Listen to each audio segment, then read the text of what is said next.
দর্শক, আনসার সদস্যরা যতক্ষণ পর্যন্ত ক্ষমা না চাইবেন ততক্ষণ পর্যন্ত তাদের কানে ধরে উঠবোস করতে হবে। তারপরে কিন্তু ছাত্র সমাজে যারা রয়েছেন তারা কিন্তু এখান থেকে সরে যাবেন এবং তাদেরকে যেতে দেবেন। এখন একথা বলা যায় তাদেরকে যেতে দেওয়াটা তা না, তাদেরকে অ্যারেস্ট করে তাদেরকে আইনের কাঠগড়ায় দাঁড় করাতে হবে যে কেন তারা এই মুহূর্তে যেখানে ত্রাণ দিতে হবে, গ্রামে গ্রামে গিয়ে তাদেরকে ছাত্র সমাজের সবার সাথে হেল্প করবে, ত্রাণের সহযোগিতা করবে, সেখানে তারা কেন এই এখানে সচিবালয় ঘেরাও করেছেন এবং এমনকি অনেক ত্রাণের গাড়ি ছিল, সেই ত্রাণের গাড়ি পর্যন্ত তাদের প্রবেশ করতে দেন নাই, এমন একটা পরিস্থিতি। দর্শক, এখানে শত শত মানে আনসার সদস্যরা রয়েছেন, তাদের অবস্থান দেখুন, তাদের কি পরিস্থিতি। তাদের একজনেরও গায়েও কিন্তু আনসার সদস্যের কোনো পোশাক নেই। এক কথা বলা যায় তাদের পরনে কোনো পোশাক নেই, এমন পরিস্থিতিতে তারা বিরাজ করতেছেন। এবং পাশাপাশি দর্শক সমাজের যারা রয়েছেন তারা কিন্তু পুরো এলাকাটাকে ঘিরে রেখেছেন। এক কথায় যে দেখুন, চতুর্পাশে চেন করে হলেও ছাত্ররা ঘিরে রেখেছেন। পাশাপাশি অন্যদিকে এই আনসার সদস্যদেরকে ঘিরে রেখেছেন হলো সেনাবাহিনী, আমাদের সেনাবাহিনী, র্যাব এবং হলো পুলিশ। তারা পুরো প্রোটোকল দিয়ে তাদেরকে ঘেরাও করে রেখেছেন। আসলে এখানকার হাইকমান্ড থেকে যতক্ষণ পর্যন্ত সিদ্ধান্ত না হবে ততক্ষণ পর্যন্ত তাদেরকে এখান থেকে হলো যেতে দিচ্ছেন না স্টুডেন্টরা। যতক্ষণ পর্যন্ত একটা সিদ্ধান্ত না হবে, তারা ক্ষমা না চাইবে, সবার কাছে ওভাবে ওপেন ক্ষমা না চাইবে, ততক্ষণ পর্যন্ত তাদেরকে এভাবে আটকে রেখে দেবেন।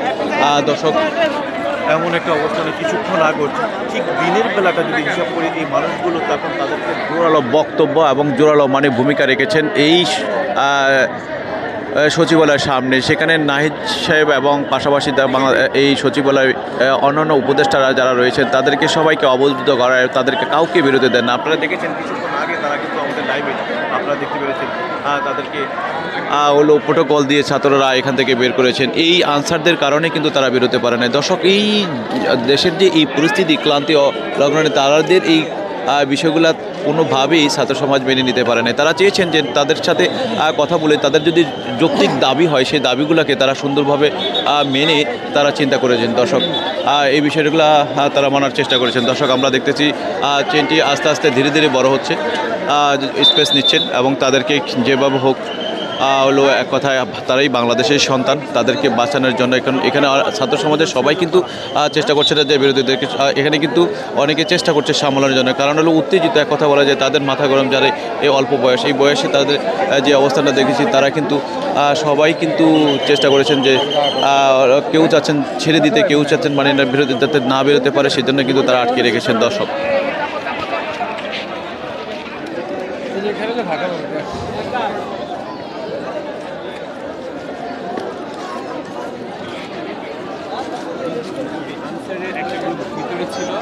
আর একটা গ্রুপ বাহিরে ছিল। বাহিরে যে গ্রুপটা ছিল এটা আমাদের যে 300 জন স্টুডেন্ট ছিল এখানে, মেইনলি শৃঙ্খলা পরিস্থিতি, আইন শৃঙ্খলা পরিস্থিতিটা যেন স্বাভাবিক থাকে। কারণ আমরা কিন্তু ইতিমধ্যে জানি যে ত্রাণ বিতরণের জন্য বর্তমানে দেশের বন্যা যে পরিস্থিতি, শিক্ষার্থীদের মেইন ফোকাসটাই ছিল এই বন্যা পরিস্থিতির কীভাবে আমরা উন্নতি করতে পারি, পাশাপাশি ত্রাণ সাহায্য নিয়ে আমরা কীভাবে বন্যা দুর্গতদের জন্য এগিয়ে যেতে পারি।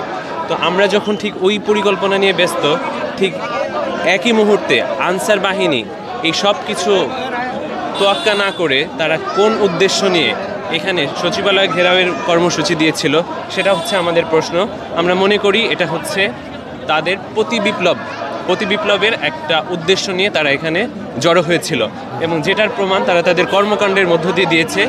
এখানে 300 জন ছাত্র ছিল, ছাত্রদের উপরে, আমাদের ছাত্র ভাইদের উপরে অতর্কিতভাবে হামলা করা হয়েছে। আমরা দেখেছি আমাদের প্রায় শতাধিক ভাই আহত অবস্থায় হাসপাতালে গিয়েছে এবং এরপরে আমরা ছাত্র সমাজ এই যে কোনো প্রতিবিপ্লব রুখে দেওয়ার জন্য রাস্তায় সর্বদা আছি। এটার জানান দিয়ে যখন আমাদের ঢাকা বিশ্ববিদ্যালয়ের ভাইরা খবরটি পেল যে এখানে ভাইদের উপরে হামলা হয়েছে, ঠিক সেই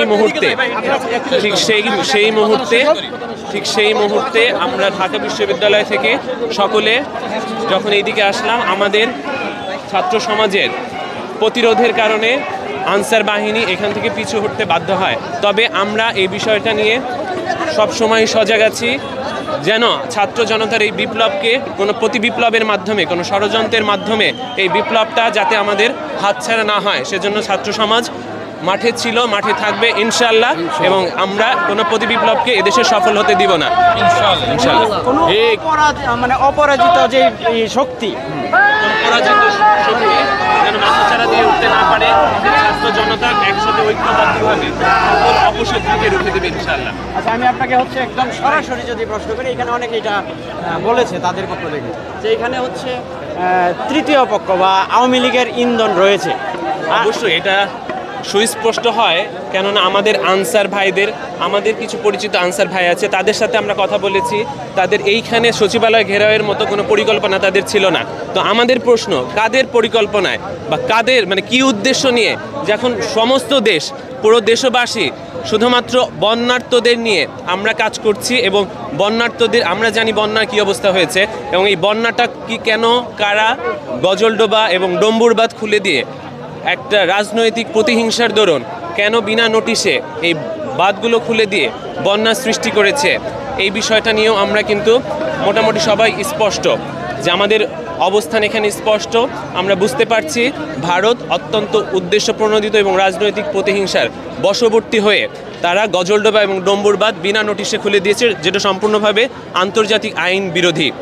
তো একই সাথে যখন আমাদের গজলডোবা বাঁধ খুলে দিয়ে, ডম্বুর বাঁধ খুলে দিয়ে বন্যার পরিস্থিতি সৃষ্টি হয়েছে, আমরা ছাত্র সমাজ, ছাত্র জনতা এই বন্যার্তদের সহযোগিতায় সম্মিলিতভাবে এগিয়ে এসেছি, স্বতঃস্ফূর্তভাবে অংশগ্রহণ করছি। পুরো দেশবাসীর নজর যখন বন্যার্তদের দিকে, ঠিক এই মুহূর্তে কোন উদ্দেশ্য নিয়ে এবং কোন লক্ষ্য নিয়ে তারা সচিবালয় ঘেরাওয়ের মতো কর্মসূচি করে, তাদের যদি দাবি থাকে, কিছু দাবি যৌক্তিক দাবি থাকতে পারে, খুবই স্বাভাবিক ব্যাপার, বাট সেগুলো নিয়ে তারা বসতে পারে, সেগুলো নিয়ে পরিস্থিতি বুঝে তারা আলোচনা করতে পারে, আলোচনার সাপেক্ষে সেটার একটা সুষ্ঠু সমাধান হতে পারে।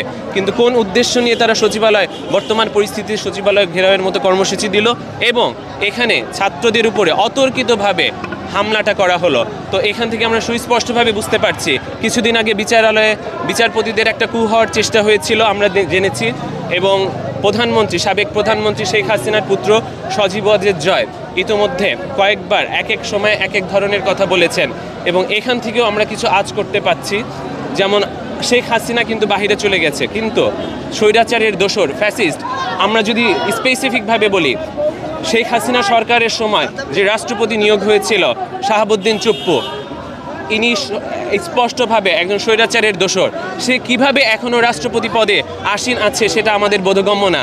আমরা চাই প্রত্যেকটা স্তর থেকে, সমাজের প্রত্যেকটা, রাষ্ট্রের প্রত্যেকটা যন্ত্র থেকে যারা স্বৈরাচার এবং স্বৈরাচারের দোসর ছিল তাদেরকে অবিলম্বে অব্যাহতি দিয়ে প্রতি বিপ্লবে সকল সুযোগ অবিলম্বে বন্ধ করে দিতে হবে, এবং যতক্ষণ না পর্যন্ত এদেরকে, এই স্বৈরাচারের দোসরদেরকে বাংলার মাটি থেকে সমূলে উৎপাট করা না হয়, তত সময় পর্যন্ত বাংলার ছাত্র সমাজ ইনশাআল্লাহ মাঠে থাকবে, এবং কোনো প্রতি বিপ্লবের মাধ্যমে, কোনো ষড়যন্ত্রের মাধ্যমে আমাদের এই বিপ্লব নস্যাৎ হবে না ইনশাআল্লাহ। দর্শক, আপনারা দেখছেন যে এমন একটা পরিস্থিতিতে, কারণ হলো কি কারণে, কি অবস্থান থেকে যে আপনারা দেখছেন যে আনসার বাহিনীদেরকে এখন এই মুহূর্তে আটকে রেখেছে, কি কারণে রেখেছিল এবং তাদের উপরে তারা কেন হলো ছাত্রদের উপরে নির্যাতন করেছিল, সেই নির্যাতন করার কারণে কিন্তু আজকে এই পরিস্থিতি। দর্শক, আপনারা দেখতে পাচ্ছেন যে আনসার এখন খুব খারাপ কিছু, যে স্টুডেন্টরা এক এক করে সবাই সরে যেতে যাচ্ছে। এখন হলো এই মুহূর্তে তারা সরে গেলেই কিন্তু সাধারণত এই জায়গাটা খালি হয়ে যাবে, তাহলে কিন্তু এই আনসার সদস্যরা অন্তত নিরাপদ, এক কথা বলা যায় যে বিপর্যয় থেকে বাঁচতে পারবে। দর্শক।